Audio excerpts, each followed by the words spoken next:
Alright, so it's been overnight and our test piece has dried completely. Like I said, it is dried completely, 100% crystal clear. All detail from our painting is still visible, and you can see that the calm wave texture has been preserved very nicely on this test pad. Just a word of caution, there is a slight problem with warping, very slightly, and this is only one layer of cardboard. The hood was 6 or 7 layers. Since it didn't come with a waterline base, I had to build up cardboard around the boat, and I didn't have problems with warping on that. So now we are going to start the wave, and we are going to use the same materials as before, just our silicone, and we are going to put a bead of silicone along the very front of the wave, and we are going to take a popsicle stick and we are just going to sweep it back. Now this is for a relatively small wave. If you want bigger waves, there are obviously more layers are needed. Now, a word of caution about this: doing this wave will take significantly longer time to dry than it took the texture to dry. You should never apply the silicone in increments thicker than, I'd like to stay within about 3/8 of an inch, or else you are going to have to be using that entire 72-hour cure time, and come on, that's 3 days, guys. So now we're going to start by just putting a bead of silicone on the rim of the wave.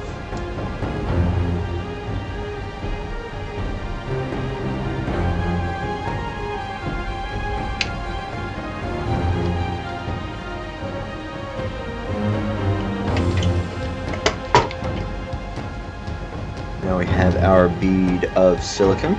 We're going to take our popsicle stick and begin sweeping it back.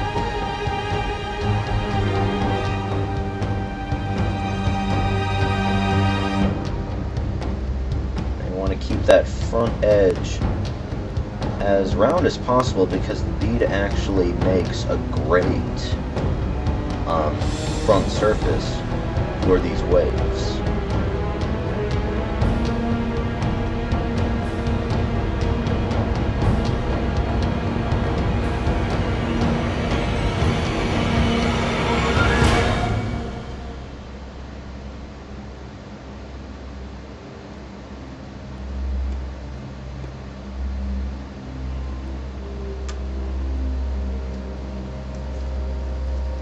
Now we have our first layer of wave. Again, this is going to dry crystal clear, and I'm going to build up about another layer or two before we start the dry brushing process.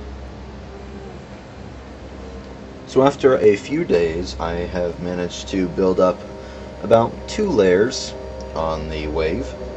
And now, to make the foam, we are going to lightly dry brush the front and essentially everything behind the wave this bright white color. Now, for those of you who aren't familiar with dry brushing, you just get some paint on your brush and then you end up wiping most of it off. So you just barely get some. So then we're going to begin dragging back.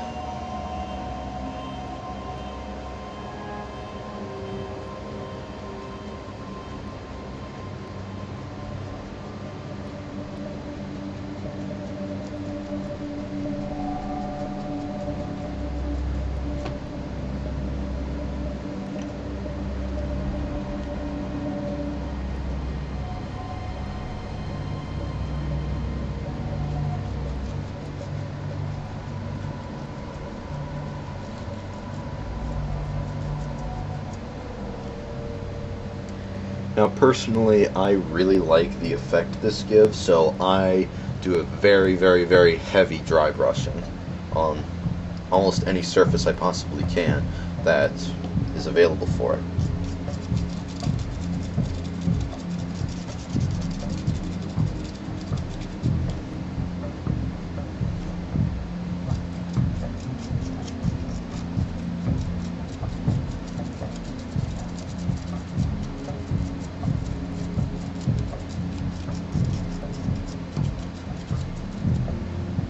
So now we have let our demonstration pad dry for a few minutes, and this is the finished result.